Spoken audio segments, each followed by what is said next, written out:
if you have an idea, it will remain an idea only unless you make it commercially viable. And commercialization is the critical, it's the switch which makes you jump from being a trier to an entrepreneur to a successful entrepreneur.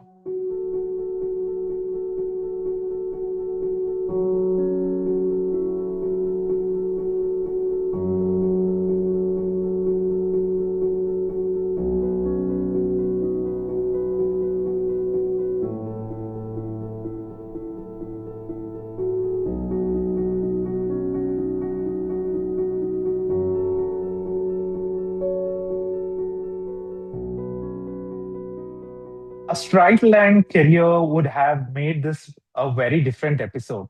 Thankfully, today's guest chose a far more interesting route through films, academia, entrepreneurship, and leadership. Hello, everyone. Welcome to another episode of School to Startup, brought to you by Traction, a private market intelligence platform that's been supporting the global university ecosystem for over 12 years. Through our university partnerships, we work with institutions driving innovation and entrepreneurship, and this series highlights the academic leaders making that happen. I'm Harish, your host today, and our guest today is Dr. Rajeev, Senior Lecturer in College of Business and Law, School of Management at Adelaide University. Dr. Rajeev, it's a pleasure to have you with us today. Thank you, Harish. Thanks for the wonderful introduction, and thanks for having me here. Great. So you've had a truly unique journey across education, film, entrepreneurship, and leadership. So let's start at the beginning. Can you tell us a bit about your journey and how it all came together? Okay, so right since I was 4 years old, I was always fascinated with the film industry. So I will always wanted to get into movies, make films, and make movies. But my journey took on different directions. I once I finished my MBA, I started selling cement. I was an area sales manager for a cement company. Following that, I got into academia in the sense I was the head of program at a university in Sydney. But the movie bug has never left me. I always wanted to be an entrepreneur, especially in the visual arts and creative arts industries. So in about 2005-6, I took a break and I decided, yes, this is when I'm going to take the plunge. Got into the movie industry and produced about 14 films with two friends, with three of us together in a company. And it's one of the most fascinating journeys because during the same time, we also managed two sports teams, one badminton team and one soccer team. I was the first initial CEO of a soccer team called Kerala Blasters, which was based out of Kochi, and also the first badminton Indian badminton league team called Hyderabad Hot Shots, which won the first badminton league. I was instrumental in setting that up also. So that journey lasted about 10 years. Then in 2017, I thought I need to take a break from movie industry because it was getting too stressful and hectic. And I've been at it for 10 years. So I thought it's time to move to something more different. What was the challenging thing was when I was in the film industry, the interesting thing I found out was none of the film producers saw themselves as entrepreneurs. The outside world did not see them as entrepreneurs, neither did they see themselves. I asked them the question, why are you not an entrepreneur? Oh, they used to pause a little bit and say, yeah, we never thought like that. We just thought we're film producers. So that urged me into getting into research and find out how do film producers operate as entrepreneurs.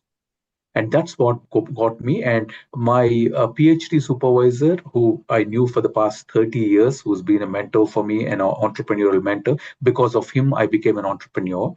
He was the pro vice chancellor at the University of Adelaide, and he said, "Come to Adelaide," and that's how I became an academic. Yeah. Very interesting. Uh, you have worked in both academia and the film industry, which is Yeah. not a combination we hear every day, right? So, Yeah. what did the world of movies teach you that classrooms never could? And also on the other side, what did academia teach you that film world often doesn't have the patience for? Yes, so that's a very good question, Arish, because both of the world people see them as two separate worlds, but in reality, both of the industries rely a lot on creativity. To be a good academic writer, if you want to publish in good journals or write good articles, you need to be creative. And you, to be a film producer, you have to understand the creative craft. So both of them, creativity is essential. But the way the industries operate is different. The risk and pressure and the time constraints in the film industry are much more compared to the academia. In academia, you can work at your own pace. Of course, when you're teaching in a classroom, there's a timetable and you teach according to the timetable. But rest of the time, you can work at your own pace. If you want to submit an article, you can submit. If you don't want to submit, you don't need to. But the film industry is not so forgiving. It's if you want to continue as a producer, you have to start producing films. And once you start the production, you have to complete it on time. Otherwise, your costs will go up. So that's one. But both the industries need tremendous discipline. Discipline is, I think, very important in any industry, especially in an industry where the risk of failure is very high, like the film industry. Discipline is critical. By discipline, I mean financial discipline, personal discipline, integrity, and ensuring that you don't spend money for things which are not showing on screen. You don't spend money for something to create an experience rather than uh, not viewing it in business terms. That's in the film industry. In academia, discipline is very important because you have to be available to the students. You have to do research, you have to publish, you have to teach on time. And if you're not disciplined, all of them become jumbled and confusing. So that's what I learned from both the industries. Very interesting. And a big part of your research looks at entrepreneurship in the creative industries, right? As you told, Yes, yes. that's such an interesting space because creativity and commercial success do not always sit comfortably together. So, Mm. how do artists and creative balance the commercializing their work while still holding onto this, artistic integrity? Yes, that's a interesting question in the sense you would have had lots of other entrepreneurs on this in your interview series. Everyone would have said the same thing that entrepreneurship is a high risk game. Almost 70 to 80% of new ventures fail. So when such a high risk of failure is there, so what do we means what do we try to understand from failure? We try to understand that when we're looking at a sector, whether it's creative or let's forget creative sector, that I'll come to that in a minute. When you look at an entrepreneurial angle, what we're trying to do is invest some money, come up with an idea, and try to make it commercially successful. You would be surprised, Harish, that the number of new entrepreneurs who come to me for advice and guidance, they have absolutely no clue about commercialization. They have a very good idea about what their product is, they have a very good idea of what their concept is, and they know how to develop it. But they fail big time in making it commercially viable. That's the same in the creative arts sector also. You look at a writer, they might write a very beautiful book, but they don't know how to market it. There's a painter who does a wonderful piece of work, but they don't know how to sell it. Because the critical gap in both the industries is commercialization. How do you commercialize your ventures or how do you commercialize your work, creative work? And that's where I think I come up and say, okay, if you have an idea, it will remain an idea only unless you make it commercially viable. And commercialization is the critical, it's the switch which makes you jump from being a trier to an entrepreneur to a successful entrepreneur.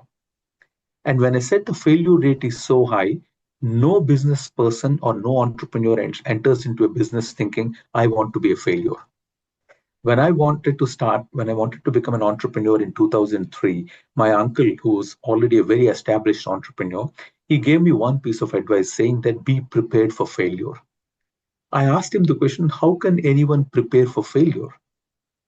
Then he said, no, you have to be mentally prepared, you have to be tough to. And that I realized only when I got into the industry, because failure is part of the game. And the failure happens not because you did not have a good idea, but you failed to see the commercial elements in it, commercialization.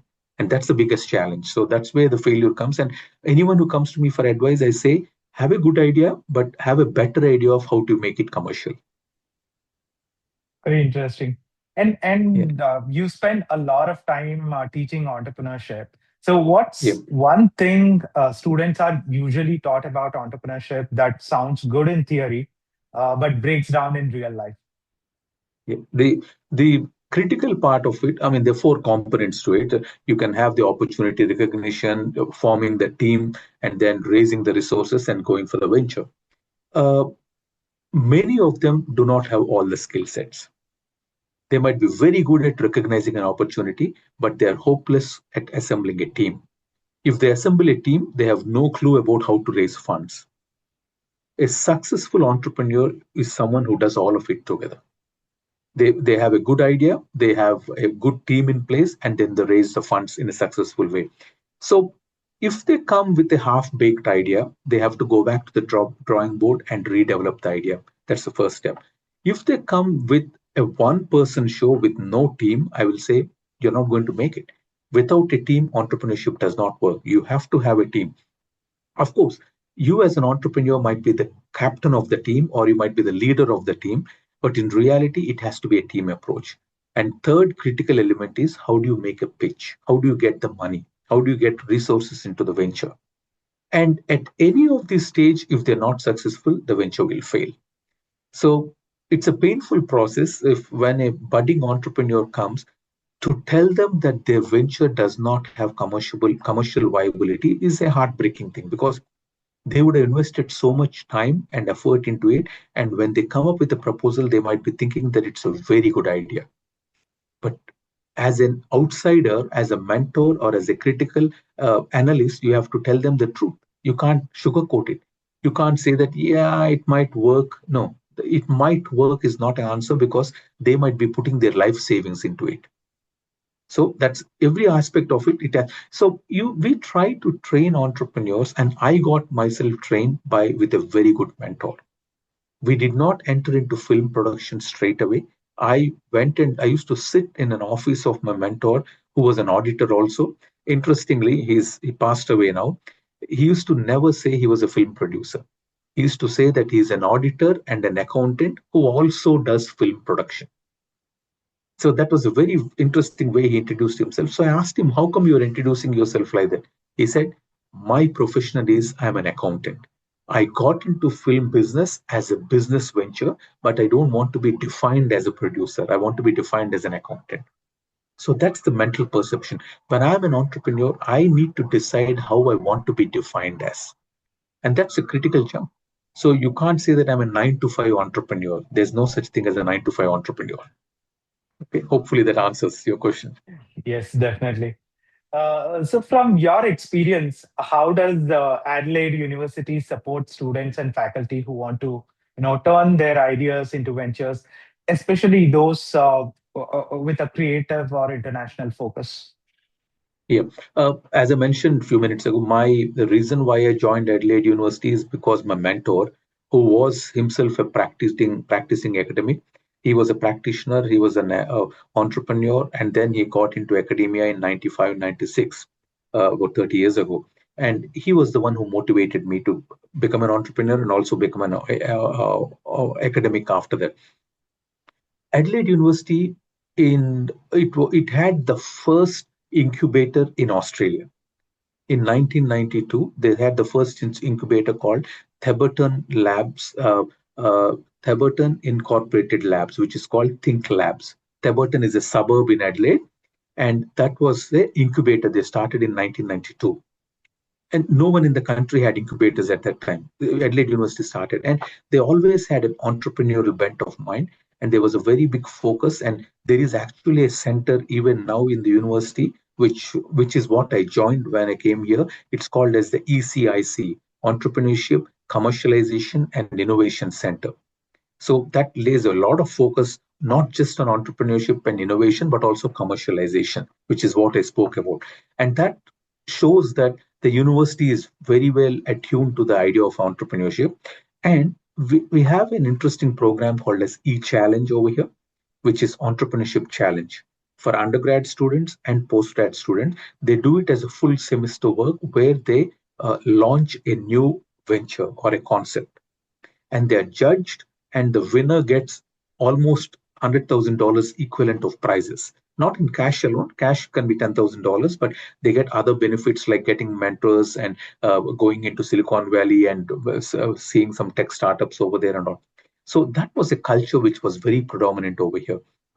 What I bought into this culture is the creative arts sector.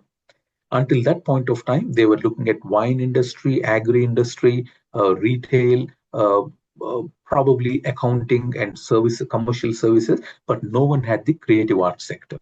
So I bought in that dimension into it because I had to. It was a challenge to first make everyone understand that the film producer is an entrepreneur. Once that initial hurdle was crossed, it became easier because that is it's a huge industry. It's got a huge cultural impact. So it was interesting for me to bring that expertise into the university. Amazing. And since you are passionate about movies, I have to ask you this. Is there a film or a character that, in your view, captures entrepreneurship surprisingly well? Okay, there is a movie called Wall Street.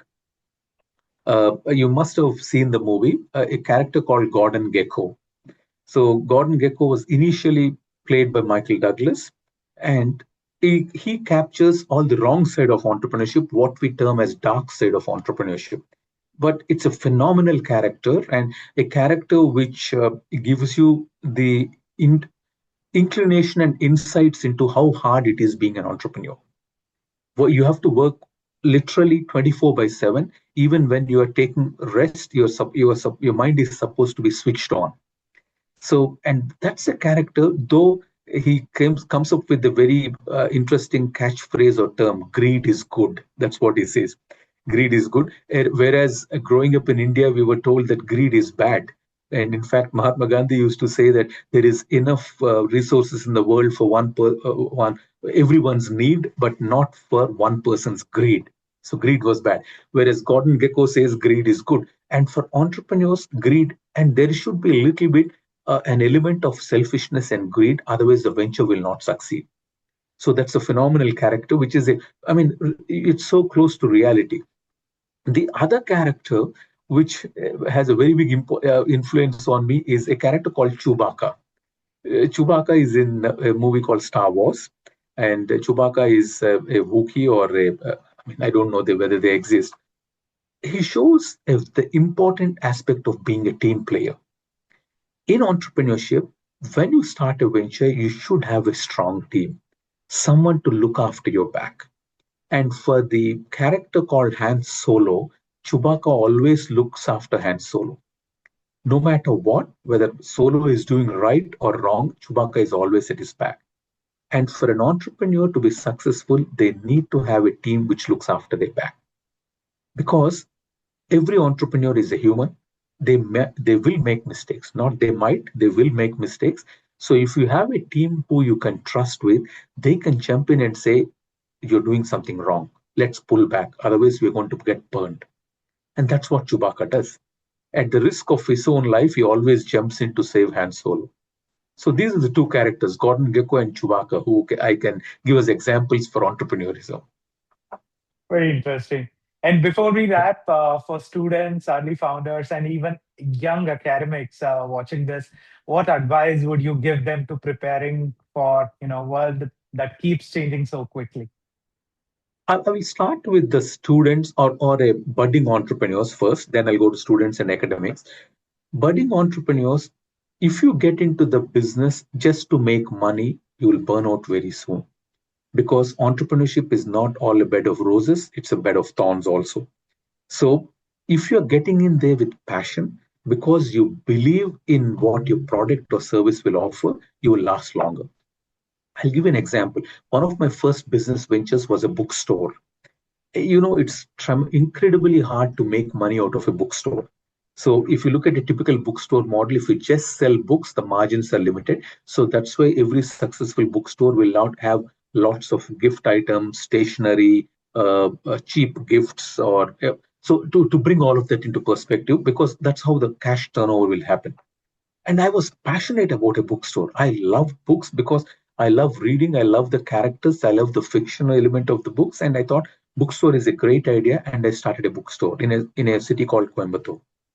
And after 3 years, one day a customer came to my store and he had a printed sheet of paper from, I think, Flipkart or Amazon, one of them, and he said they were giving 30% discount. He wanted me to match that price. And that's the day I decided my business is gone. It's closed. And within a month after that, we decided to close the business because though I had passion, the commercialization of it was not going to work. Books were not going to make money because online retail is going to kill the book industry.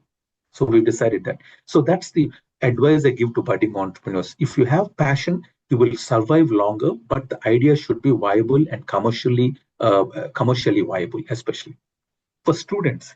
Students, if you're in the mentality of just saying I'm doing a degree to get a job, you will get into a rut. You will always get into a situation where you'll feel very sad. Why am I doing? But if you say that I am doing a degree to learn something which will help me do what I want to do in the future, you'll have a different approach. So a piece of paper is graduation. Education is much more than that. So if you can look at graduation as the outcome, you will feel very disappointed because at the end of 3, 4, 5 years of hard work, you will get a degree, but you will see what have I achieved. Whereas if you treat it as an education, the social connections you make, the networks you build, the ideas you pick up, that's something which you can take into the practical world. That will have a far better impact on you than just a piece of paper. That's my advice to students. Lastly, you said academics, budding academics.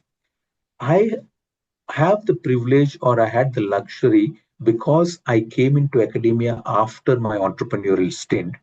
I choose to do research on areas which I love. So that helped me be very motivated. And even my recent article, it's called Academy of International Business Insights, which is a practitioner journal, which is published by the leading international business academy called AIB. AIB Insights. I've written an article about the why the film industries in Pakistan, Bangladesh, Nepal, and Sri Lanka are not growing. Why are they being overshadowed by the Indian film industry? That's a very interesting article because I was thinking of it. There is every country in this region has a movie industry, but when we talk to people about South Asian cinema, they only say Bollywood. So I was passionate about, and so those are the areas. And luckily, my research is predominantly in creative arts. If I'm doing it, if I do it with other students and all, I let them choose what they are interested in. So in academia, choose an area which you are interested in, and you can, if you are interested in the area, you can develop expertise. But if someone tells you go into that area because it's, you will have lots of publications in that area, and you end up in that area, you will not have the passion for it. So choose something which you are motivated to do research on, and that will get you a more satisfaction and further progress also in the career. That's my 3 pieces of advice. Thanks, Harish. Very inspiring, sir. So, finally, where can our audience learn more about your work, your research, or any projects you would like them to explore? I'm reasonably active on LinkedIn. So LinkedIn has my profile and my works, and also any research articles which I publish, or I also highlight them on LinkedIn. And I do travel to different parts of the world. I will be in the Indian Institute of Science in Bangalore. I'll be presenting interesting title called as Hasta La Vista Baby, which is a Terminator title, which Schwarzenegger uses to say, I'll be back. So it's about saying whether artificial intelligence will change the way universities create movie producers, movie entrepreneurs. I'm going to talk. I'm a keynote speaker on that topic, so I'll be there on the between May 20th to 22nd in Bangalore. So these are areas of interest. So I keep researching and talking about them, and I post them on LinkedIn. Okay. Interesting. All the links will be available in the comment section. Thank All you. right. So, what a fascinating conversation this was, from creative Thank you. entrepreneurship and global business to resilience, innovation, and what students really need to unlearn before they can start building. Dr. Rajiv, thank you Thank you. so much for being part of this Thank you, episode Harish. and sharing your Thank you for insights having with me. us. Thank you for Great, having and me. Thank you. to all our viewers, if you have enjoyed this conversation, do like, comment, subscribe, and click the bell icon so you never miss the upcoming episodes of School to Startup. See you in the next episode.